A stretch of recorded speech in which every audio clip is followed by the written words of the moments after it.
और अपने घर के बाहर, दुकान के बाहर या कहीं फैक्ट्री के बाहर कर रहा हूँ कि आप जो भी करना चाहिए, नंबर दिए हुए हैं, हाँ नंबर दिए हुए हैं शायद उसमें, और पेटीएम नंबर है, गूगल पे नंबर भी है और फोन पे नंबर भी है।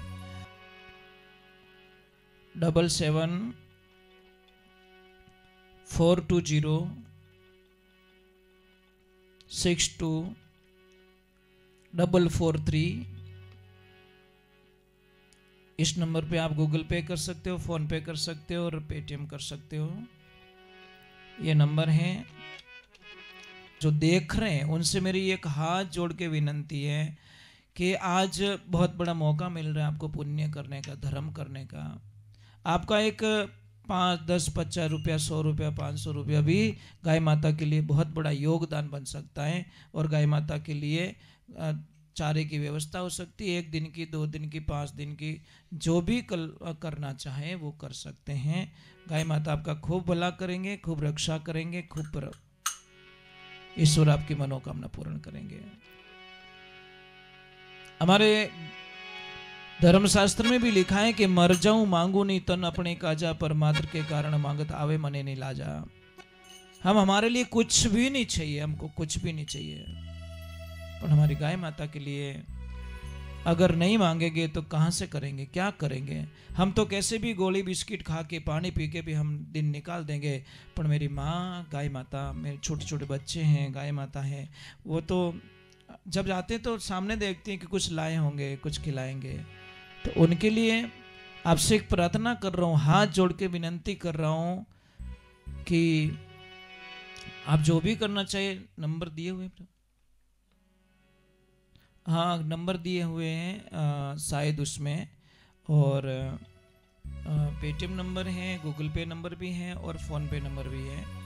जैसी आपकी सुविधा बैठे वैसा मतलब आप थोड़ा करोगे तो हमको भी अच्छा लगेगा कि आप लोग सच में जुड़े हुए हो और वास्तविकता में जुड़े हुए और आप आनंद ले रहे हो। कहीं पे भी बैठे हो दुनिया के अंदर, अपन आप 1, 2 रुपये, 5 रुपया, 10 रुपया, 50 रुपया, मैं ये नहीं कहता कि इतनी राशि आपको देनी पड़ेगी।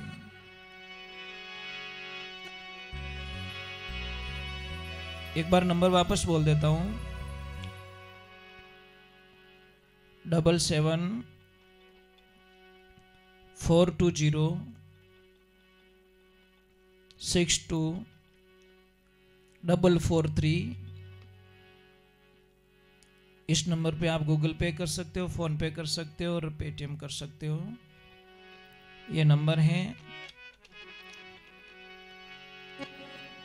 देखते हैं कितने भगत जाग रहे हैं कि किसी धर्म ने कहा, किसी ने प्रश्न किया, कौन जगत में एक, ठीक है, अंगुली जैसी जाड़ी होनी चाहिए, इतनी होनी चाहिए, और एक 2.5-3 मीटर का रेशम का लाल धागा लेना है, ठीक है। और जैसे ये शाख है, इतना टुकड़ा, तो इतना छोड़ देना टुकड़ा उसका, रेशम के धागे का यहाँ पे बांधना है, इतना छोड़ना है और लंबे वाला इधर रखना है, और इसको एक गांठ देके दबा दो, फिर राउंड मारो, खाली राउंड मारते मारते कितना राउंड मारना, 106 राउंड मारना है, काउंट करना पड़ेगा आपको। 106 राउंड मार दिया और एक यहाँ पे लास्ट गांठ दे दी, तो गांठ कितनी हो गई, 2 गांठ, और आटे कितने हो गए, 106, तो टोटल 108 हो गए।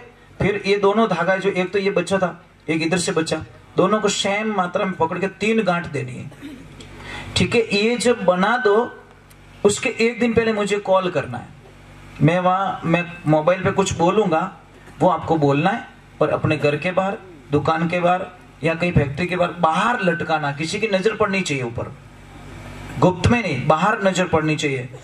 महाराज किसी की औकात नहीं है जो आपके धंधे को कोई प्रॉब्लम पहुंचा सके या आपकी फैमिली को कोई पहुंचा सके प्रॉब्लम, किसी की औकात नहीं है। मैं वहां से साधना कर दूंगा, पर 1 दिन पहले मुझे बोलना पड़ेगा, गुरुजी कल मैं ये कर रहा हूं, ठीक है। करना दोपहर पहले, उतरते दिन नहीं करना है, ठीक है।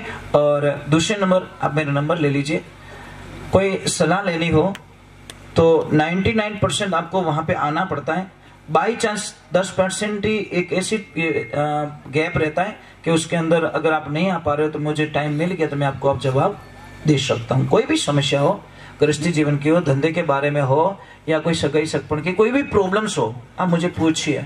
घर में भी बहुत सारी प्रॉब्लमें चल रही है, अगर किसको पढ़ाई नहीं आ रही है या जॉब नहीं लग रहा है तो पूछ सकते हो आप मुझे, ठीक है।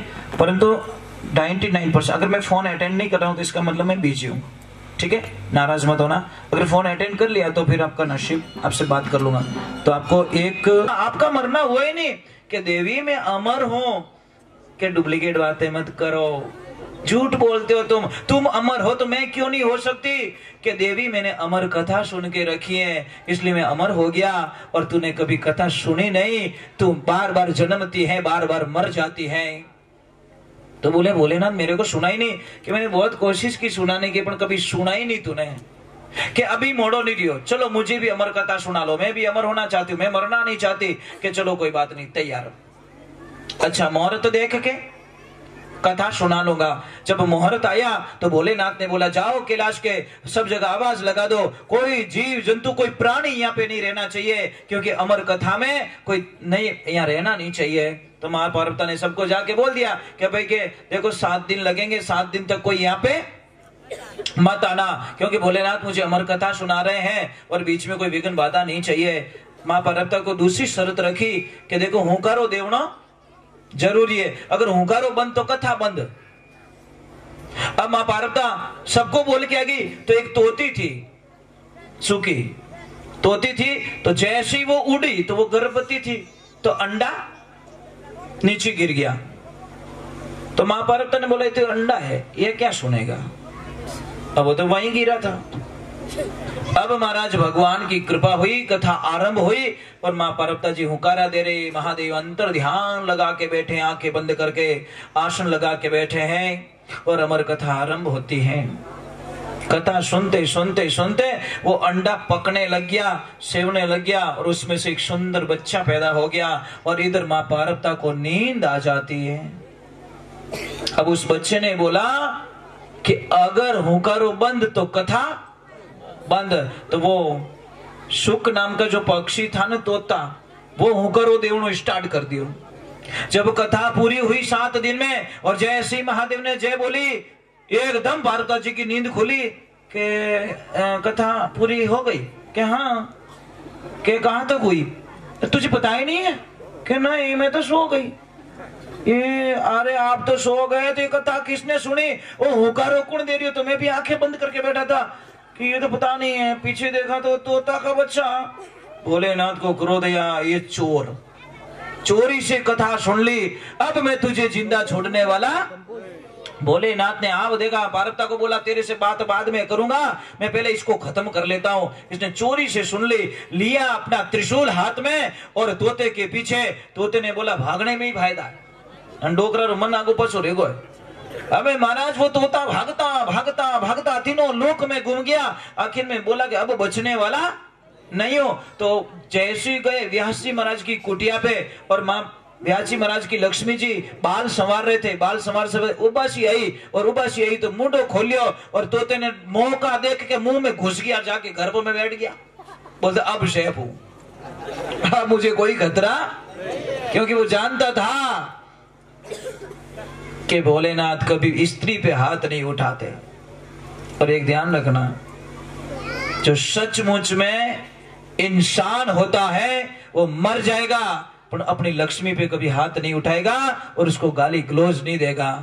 कदी अपनी लक्ष्य धर्म पत्नी माते हाथ मत उठाई जो और कदी उन्होंने गाली ग्लोज मत कर जो। पर कई तो डीलर बैठा मोटा मोटा घणी गालियां बोले।